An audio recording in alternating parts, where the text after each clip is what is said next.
How's it going, guys? This is the Red Den Podcast, episode 3, and it has occurred to me over the past week since the last upload, over the past week?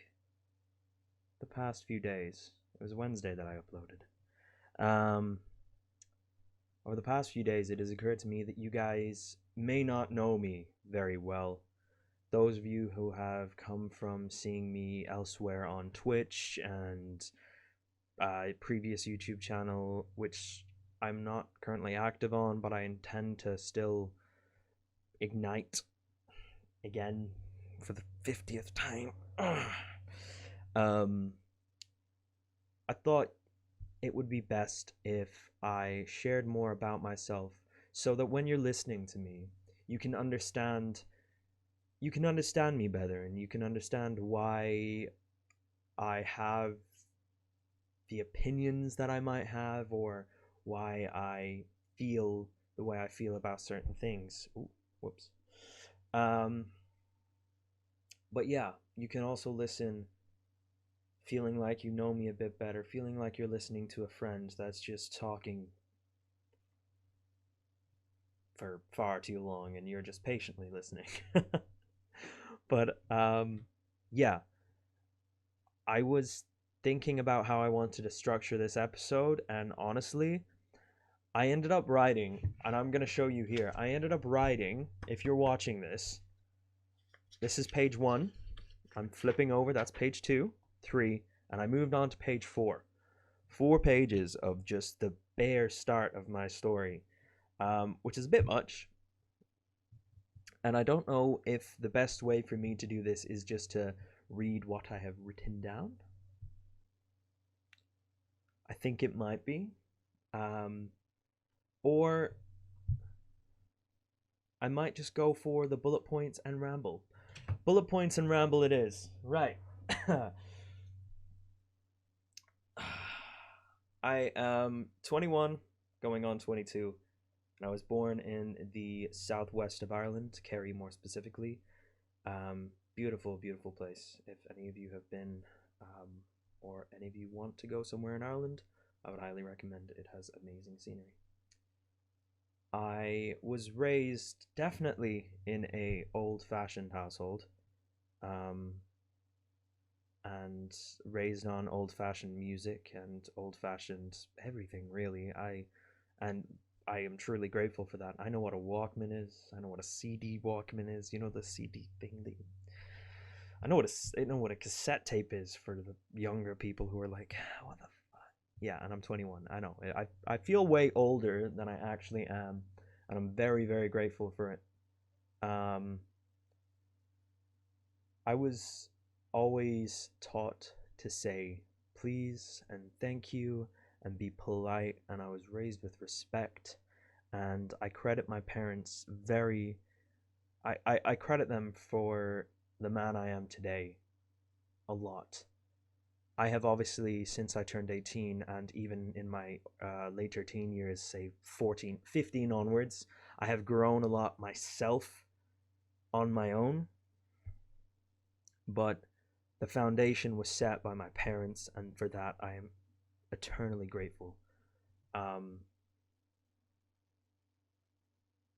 Respect is something that I don't often see a lot of in the younger people. I say this as if I'm 45, but I genuinely mean this, that people even in my generation that I went to school with and people a couple of years below me and year, all of these generations below me or around even my age just don't sometimes you can blatantly tell it's just not present. It's just not there. Um, but they'll eventually get there, hopefully. Not trying to. Oh god, that sounds so egotistical, like I'm on some higher horse because I have respect. No, I'm just saying people should have a bit more respect. That's all. Raised with respect. I have 4 brothers. 3 of them are half brothers. One's full brother, but they're all my brothers. I don't care about this half brother shit. Step brother, no. They're all my brothers. I have 4 brothers and I have 1 sister.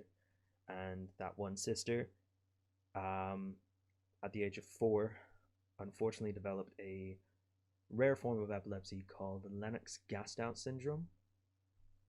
I think I've said that right. I couldn't spell it for the life of me. I can spell the first bit, but not that second one. Which is basically a whole bunch of epilepsies thrown into one, just to make our life difficult, just to make her life difficult and our life difficult.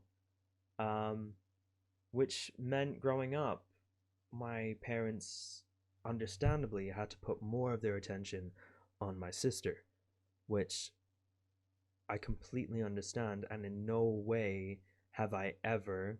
I just want to make this clear because some of you might jump to the conclusion that, or jump to the assumption that I am resentful. I have never, ever been resentful or hateful or in any way jealous or anything negative towards my parents or my sister because of the situation.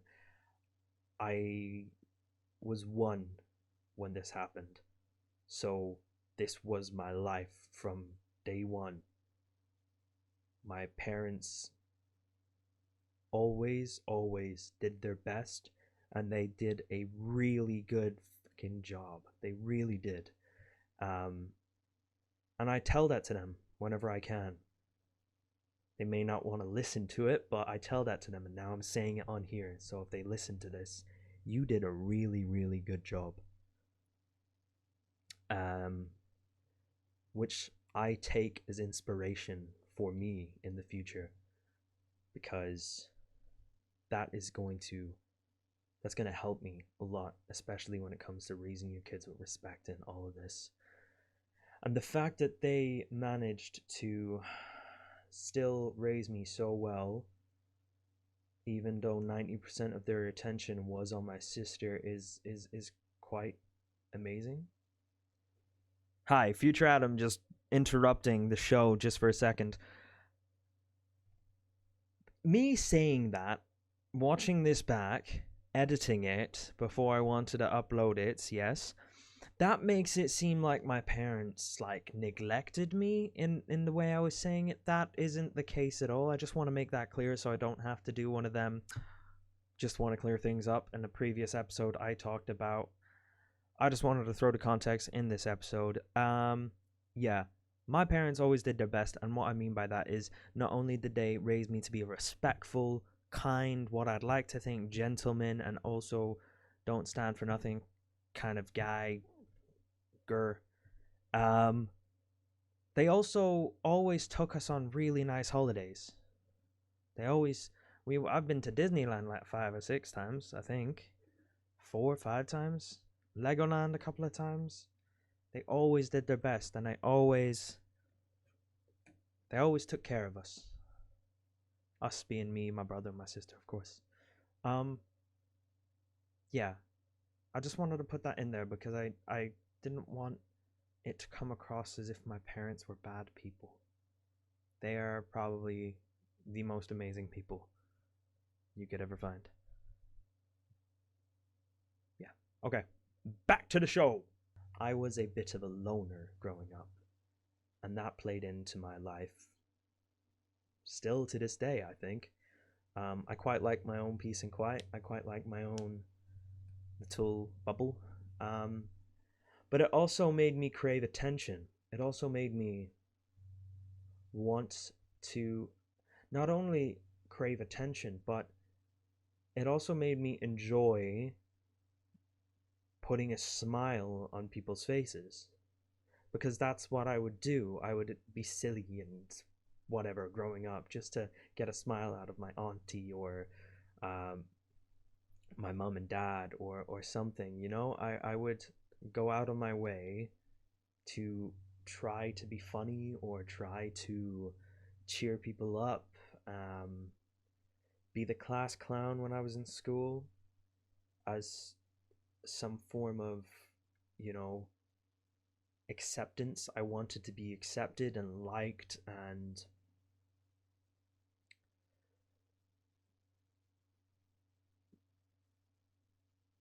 yeah, I wanted to be accepted and liked, I guess. That led me in the long run to where I am today, which I'm very, very grateful for. Not receiving the attention that you would usually receive in a normal circumstance, normal used very loosely in that case, um, I became an attention seeker, a bit of a troublemaker at school, um, in search of attention. But I also fell in love with putting a smile on people's faces and entertaining people, which was always interesting to me. I went to 3 schools, 2 primary schools, and then I went to 1 secondary school, which probably were some of the toughest years of my life, but at the same time, the best years of my life. I would never change anything that happened to me in that school, in a sense of I would never change the fact that I got bullied, I got beat on, I got tormented daily, because it toughened me and hardened me and made me who I am today. And to the later years of my life in school, especially the last 2 years, I definitely became more of a resemblance of the man I am today, in a sense that if someone picked on me or called me names and stuff, it would never get to me. I stopped letting it get to me. I made that choice, like I talked about in the last episode. I made that choice that when I was, I think, 15 or 16 or something, I made the choice. No, it wasn't 16, it was younger. It was 14, 15. I made the choice to not be offended by what people said and to stand up to people more. So, in instances where at school a particular individual had attempted to twice physically, assault me, for lack of a better way. He tried to get me in a headlock at the end of English class, and it didn't end up too well for him because I pulled out of the headlock and I pinned him up against the wall. But I restrained myself. I had him up against the wall only for another classmate to pull me off him when I had my left hand up. It was only when I had never actually intentionally struck another person with intent, like with actual a goal to hurt someone, until I was in school, secondary school. And it was in a basketball court. I can't remember what happened, but I ended up doing the same thing and I smacked him a bit. And I trying to boast about the fact that I physically assaulted another person. No, but am I proud of myself for standing up for myself? And if someone hit me, I hit them back? Yes, I defended myself. And I'm not saying that you should go around hitting people. I don't want to put that message across, but you should always defend yourself with words primarily. Get yourself out of the situation with words is the best thing. I'm so good at that. I have gotten myself out of so many situations, but I've also been put in situations where I couldn't help but be in the middle of a fight. The one I'm particularly think about is a story for another time. Anyway, I've got a bit off track here. What was I talking about? Yes, attention seeking led me to in trying to put a smile on people's faces and entertaining people. And more importantly, when I was being bullied in school, I looked to YouTube as a escape. Obviously, video games have had a massive part in my life, being a lonely, chubby little fat kid in the countryside. Video games was always a big part of my life, from the PlayStation 1, the Sega Mega Drive. God. Oh man, Ratchet and Clank on the PS1, PS2? When did Ratchet and Clank come out? I just remember Rayman on PS1. And Crash Bandicoot, of course. And Spyro. Gotta love him. I escaped in YouTube in my younger teen years, and I became fascinated by the power that these individuals, these humans, had on the other side of the screen across the world to put a smile on my face and make me feel good in a time where I thought that that wasn't possible. That made me, it gave me hope, and it reinforced the I want to make people feel the way these people make me feel. Right, that's a lot to unpack. I want to be able to have the power to make people happy. And that's why I'm doing this today.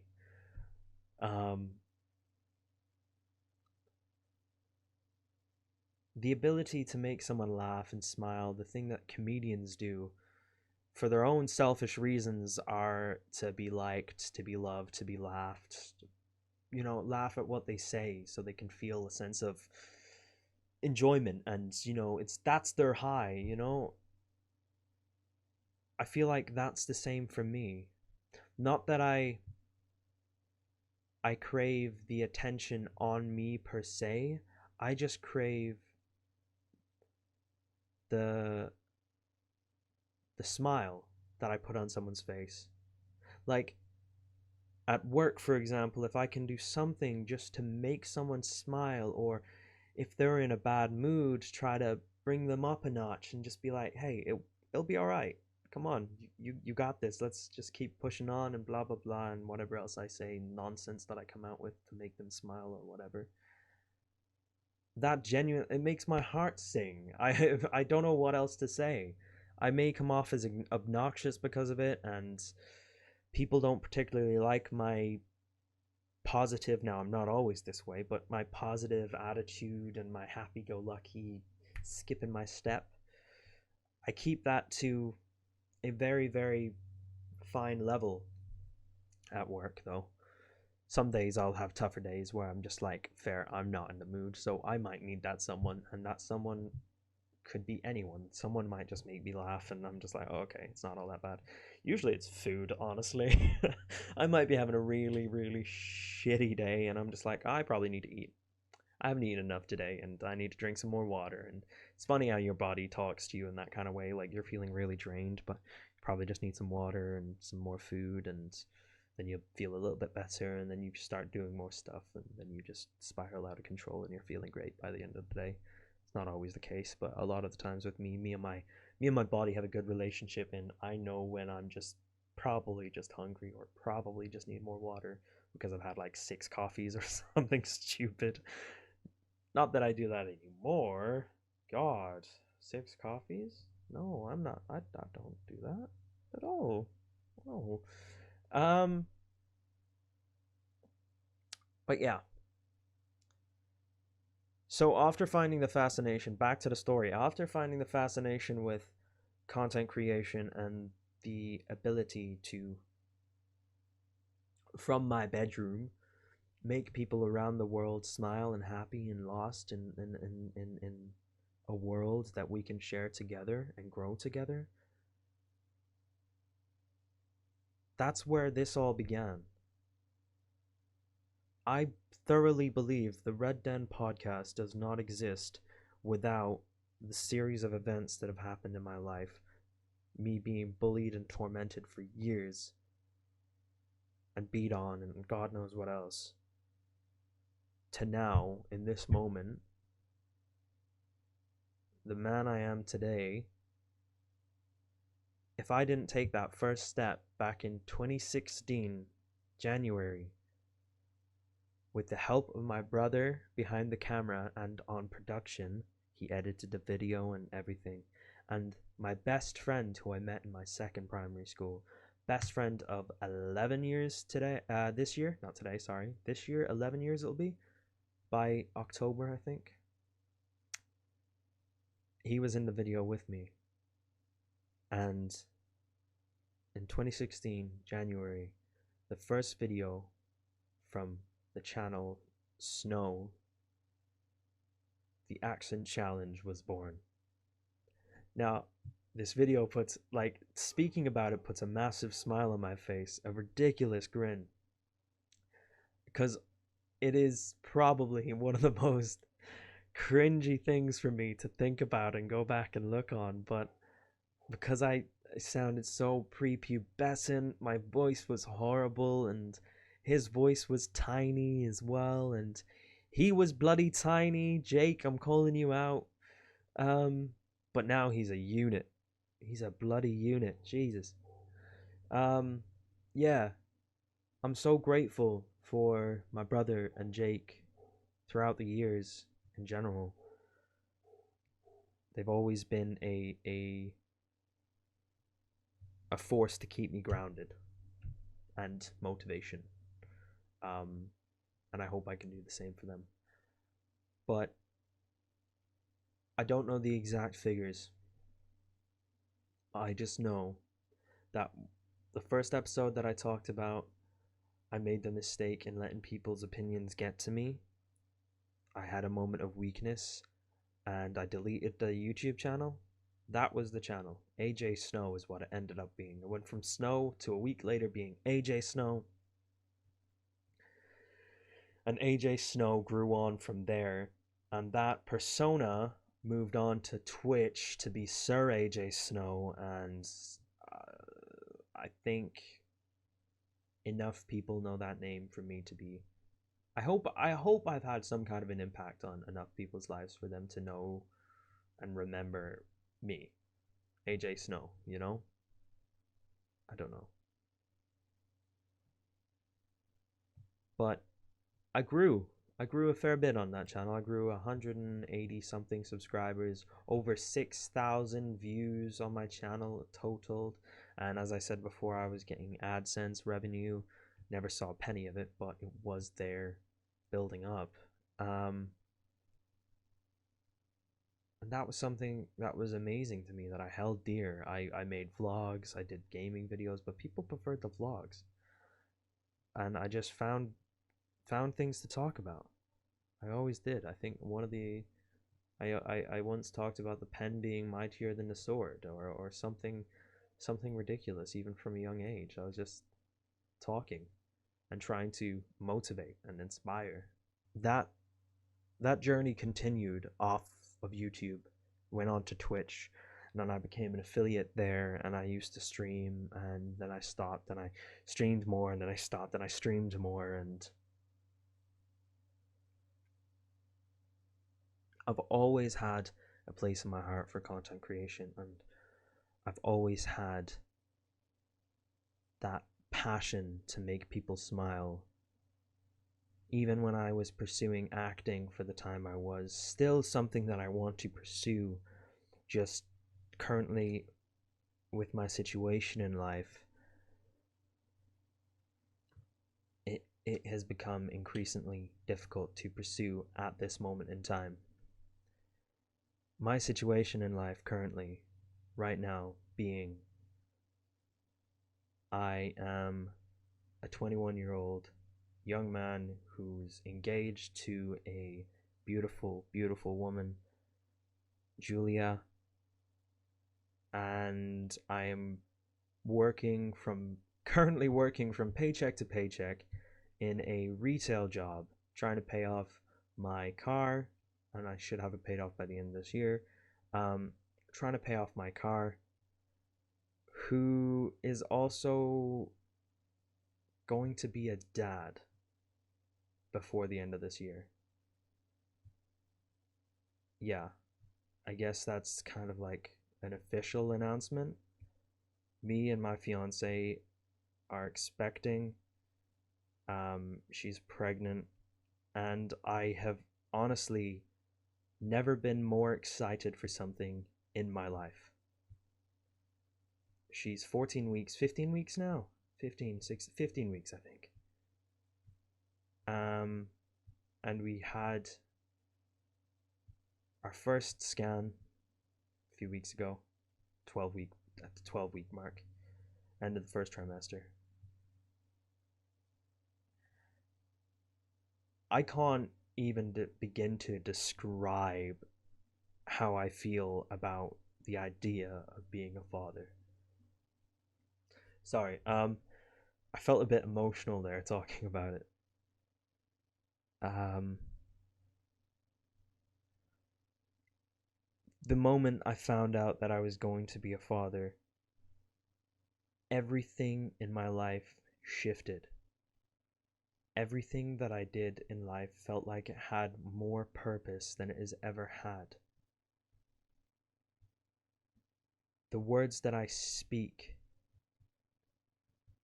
especially on this podcast, I know that when my child is old enough, they have the opportunity to go back and listen to this. So not only am I trying to advise, not advise, not only am I trying to inspire the masses, I'm trying to just improve myself as a human being to be the best possible father figure that I can be, to raise the strongest kid, the toughest little the toughest little thing, and just be a good dad. That brings me to my next point. If there are any dads out there who have any advice, like obviously I speak to my own dad and I speak to my fiance's dad and I ask people at work and things like this who have recently found out the news. I am always willing, and we are always willing to take advice. We already have a pretty good idea about how we want to raise the kid and everything like this, but advice is always welcome. So if you have any, especially as maybe a younger father in this day and age, and if in every case, any kind of age of father you are, whether you have 6 kids now or you've just had your first, advice is always welcome. But yeah, I'm gonna be a dad. That's fucking crazy. Ah. Man, I didn't think I was going to be saying that. That wasn't my intention to say that on this podcast at all, at least not for another few episodes.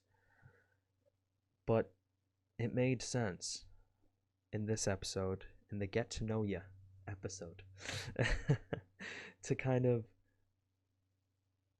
that is who I am. I am a 21-year-old Irish English man who's born and raised in the southwest of Ireland in an old-fashioned, respectful manner.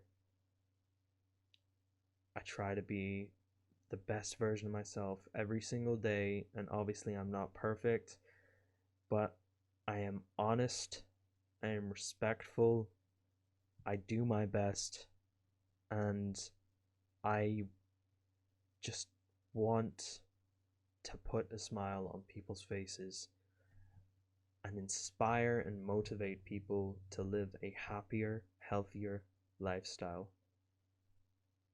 Now, you may be wondering what experience I have in healthy lifestyle. That is the next episode of this podcast. So, on episode 4, I will talk to you guys about the journey I went on and my journey with health and fitness. So, stay tuned for that. It will be out on Wednesday. Wednesday next week, whatever day. Today's Saturday. I'm recording this on Saturday. The podcast's going up on Sunday, and Wednesday you're getting the new one. Look at me go. Episode 4 will be about my journey with health and fitness. But this episode is coming to an end with me saying, I hope this episode you got to know me a bit better.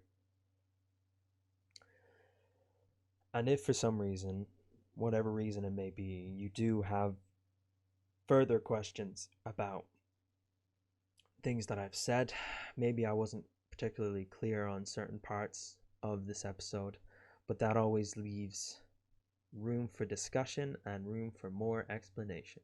which just gives me more of an excuse to talk more on camera into a microphone and bring you guys more content.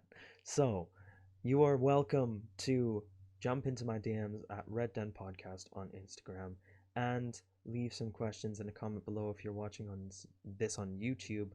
I will always do my best to get back to you guys. For now, I'll get back to every single one of you unless we ridiculously blow up and there's thousands and thousands of people watching this suddenly overnight, which I know is absurd.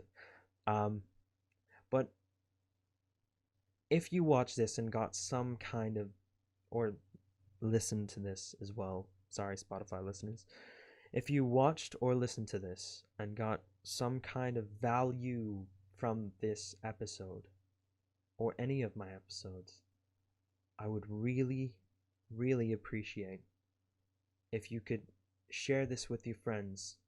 Maybe there's someone that you know that has a similar story to mine, or who could do with just a piece of information in this podcast. Share it around a bit. Let's get this ball on the road. I'm going to be pumping out content. I'm going to be pumping out episodes as much as I can, as long as I feel that it provides you value and what I am saying will provide value to someone. I will then be making episodes.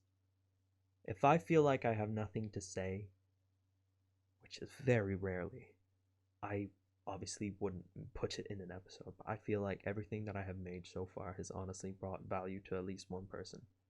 That's all that it requires, and I'm trying to do better every single time I upload. I'm trying to improve, whether it's editing, whether it's video quality, whether it's audio quality.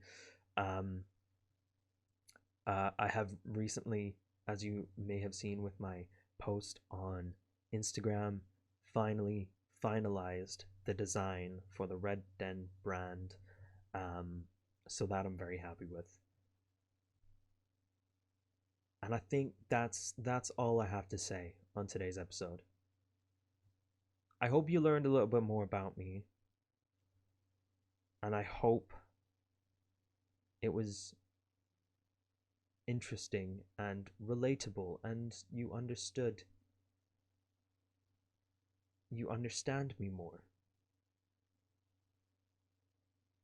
I am not going anywhere. I am going to be right back on your car, on your phone, on your tablet, on your laptop, on your computer, on your Alexa, wherever you want me to be. I will be back on Wednesday with another episode. But for now, thank you guys so much for listening. I am always aspiring to do better, learn more. So that's all I have for today. Thank you very, very much for listening. Again, I don't know how many times I've said this now, but I appreciate every single one of you for tuning in.